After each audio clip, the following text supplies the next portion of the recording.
Hello everyone, আজকে আমি আপনাদের সাথে শেয়ার করতে যাচ্ছি আমার সবথেকে প্রিয় এবং চটজলদি তৈরি করা যায় এমন একটি রাইস রেসিপি।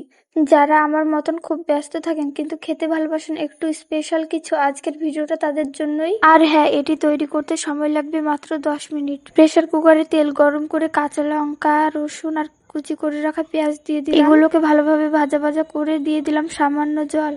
এরপরে দিয়ে দিলাম আদা কুচি এই রাইসের টেস্ট বাড়াতে সাহায্য করবে।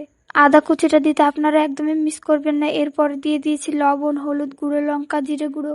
মশলাটাকে ভালোভাবে কষিয়ে যখন দেখছি তেল ছাড়তে শুরু করেছে তখন দিয়ে দিয়েছি রাইস দিয়ে ভালোভাবে মিশিয়ে নিতে হবে।